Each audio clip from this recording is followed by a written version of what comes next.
Another new state law aims to protect cyclists on the streets. Starting tomorrow, drivers are required to change lanes to pass bike riders. Eugene Daniel breaks down the new rules and shares why one man feels safer but still has questions. Just share the road. It's not hard, but not sharing the road can be deadly. Jacob Powell bikes to work daily in the Ghent area. For the most part, he feels safe on his commute, but every once in a while, he says drivers grow impatient, honk, and get too close for comfort. No one likes getting slowed down on a bike, but I have just as much of a right to the road as that vehicle does. Powell will feel even safer after a new state law rolls into effect Thursday. If a driver wants to pass a cyclist and their lane is not wide enough for 3 feet between their car and the bike, the new law requires drivers to change lanes when safe. In 2020, the DMV reported 560 bike crashes and 8 people died.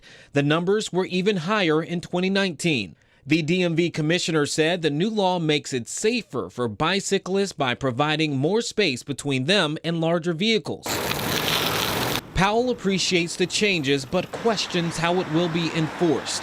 When it comes to bikes and cars, at the end of the day, he says the road is big enough for both of them. Be aware, we're just like motorcycles, but not as fast. Shh. Keep an eye out for us because we are keeping an eye out for you. The law also allows for cyclists to ride side by side, and it also applies to people riding mobility scooters, mopeds, animals, and animal-drawn vehicles. Reporting for 13 News Now, I'm Eugene Daniel.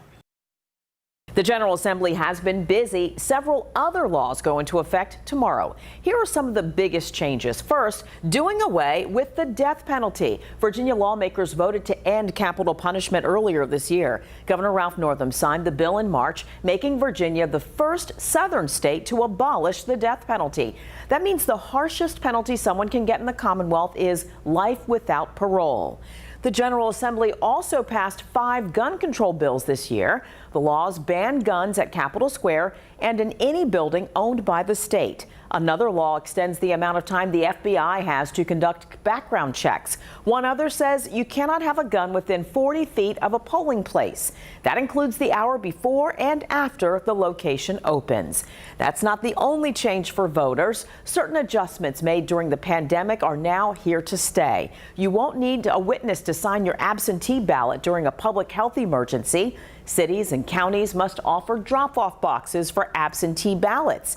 And election officials are allowed to open polling places for in-person early voting on Sundays. Finally, when it comes to alcohol, restaurants can sell to-go cocktails for another year. The measure, passed during the height of the pandemic, is set to end in July 2022. There are a few more laws we didn't cover here. You can find a full list on 13newsnow.com.